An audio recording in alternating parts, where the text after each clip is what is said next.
जैसे जैसे हम शास्त्रों का अध्ययन करते हैं निश्चित रूप से हमको ज्ञान मिलेगा, लेकिन साथ साथ क्या होता है, संशय भी आते रहता है, मन में डाउट्स आते रहता है, ये होगा कि नहीं होगा, ऐसा होता है कि नहीं होता है। ये सिर्फ हम ज्ञान नहीं देता, लेकिन साथ साथ हमको संशय भी डाल देता है मन में, ऐसा बोला जा रहा है, ऐसा है कि नहीं, ये सत्य है क्या। क्योंकि वेदांत की जो शिक्षा है ना, वो बहुत अलग है। अभी तक हम जो जान रहे थे अपने बारे में, यहां सब उल्टा पुल्टा हो जाता है। अरे ऐसा है क्या, हाँ? बड़ा आश्चर्य है। हमको वेदांत में ये बताया जा रहा है कि हम राजा हैं, हम दिव्य हैं, हम आत्मा हैं, जो भी हम जीवन में यहां प्राप्त करना चाह रहे हैं वो सब हम पहले से है। हम जो यहां पर पूर्णता प्राप्त करना चाह रहे हैं, सुख प्राप्त करना चाह रहे हैं, संतुष्ट होना चाह रहे हैं, शांति प्राप्त करना चाह रहे हैं, वेदांत बोलता है आप पहले से शांत हो। जो आप सुरक्षा प्राप्त करना चाह रहे हैं बाहर से, वेदांत बोलता है आप पहले से सुरक्षित हो। हम यहां पर सत्य को जानना चाह रहे हैं, एक महान बात है। देखिए, हम यहां सत्य को जानना चाह रहे हैं, वेदांत बोलता आप ही वो सत्य हो, एकमात्र आप ही वो सत्य हो। जो देखने वाला वही तो सत्य है, जो देखा जा रहा है वो असत्य है। शंकराचार्य जी ने तो बोल दिया कि यहां आप जो भी देख सकते हैं ना, वो झूठ है, और जो नहीं देख सकते वही सत्य है। अब हम इसमें ज्यादा नहीं जाने चाहते, क्योंकि ये तो शिक्षा है। इसलिए यहां पर प्राकृतिक रूप से हमारा मन ना बहुत सारे प्रश्न पूछेगा कि हम यहां कैसे सुरक्षित हो, हमको कैसे सत्य के बारे में पता चले, बहुत सारे प्रश्न आएगा। और यहां पर आपको क्या निर्देश दिया जाता है,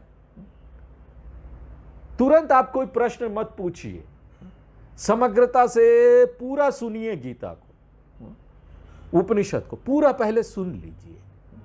जितने भी महत्वपूर्ण बिंदु आपको बताए जा रहे शिक्षा के, उसको नोट कर लीजिए।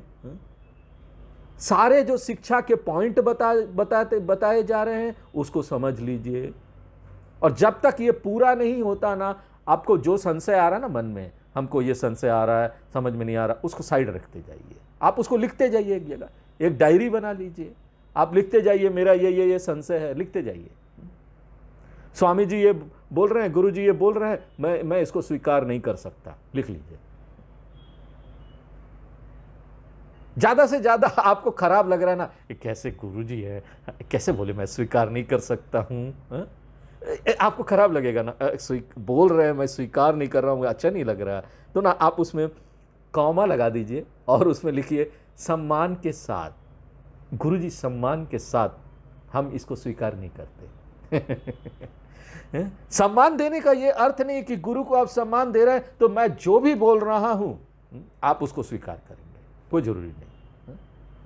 आप सम्मान के साथ मेरे साथ ना क्या कर सकते हैं, मेरी बात को अस्वीकार कर सकते, सम्मान के साथ, सम्मानित शब्दों के साथ अस्वीकार कीजिए। और जो शिक्षक है ना, वो आपको प्रोत्साहित करेंगे, शाबाश, क्यों पता है आप मेरी बातों को कब अस्वीकार करेंगे। मैं व्यवहारिक बात की बात नहीं कर रहा, मैं यहां ज्ञान की, जो ज्ञान बता रहे हैं गीता में उसको स्वीकार और अस्वीकार करने की बात कर रहा हूं, जीवन में व्यवहार की बात नहीं कर रहा। तो जब ये ज्ञान को आप कब अस्वीकार करेंगे, जब समझेंगे तब ना। तो हमको तो खुशी होगी, एक गुरु को खुशी होगा कि भाई इसने अस्वीकार किया, मतलब समझा, कम से कम समझ तो रहा है ना, समझेगा तभी तो अस्वीकार करेगा या स्वीकार करेगा। और सुनना जो है ना, वो बहुत कठिन काम है, दुनिया में सबसे कठिन काम सुनना है। और ज्ञान हमको कहां से प्राप्त होगा, सुनकर होगा।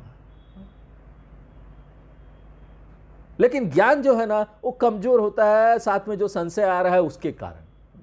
और मूलभूत संशय है कि ना, सबसे पहला संशय क्या होता है ना, हम क्यों स्वीकार करें गीता को, उपनिषद को, हम अपने शास्त्र को क्यों स्वीकार करें। बेसिक डाउट है ये, पहला संशय मन में आता है।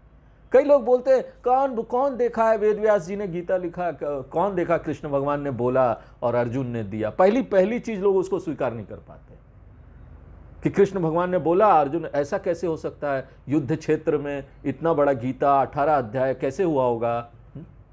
हम तो इसको स्वीकार नहीं, पहले ही नहीं स्वीकार कर सकते।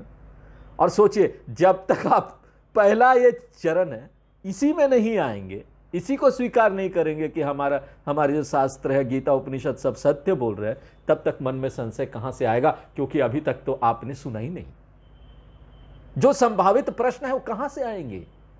जब यहां ज्ञान गया ही नहीं तो संशय कहां से आएंगे? तो ये जो ज्ञान जो हुआ है हमको अभी संशय सहित ज्ञान है, जो ऐसा ज्ञान जिसमें ना संशय मिला हुआ है। और अगर कोई संशय वाला ज्ञान है ना, वो अज्ञान के बराबर है। अभी अज्ञान हुआ नहीं है, वो अभी अज्ञानी है।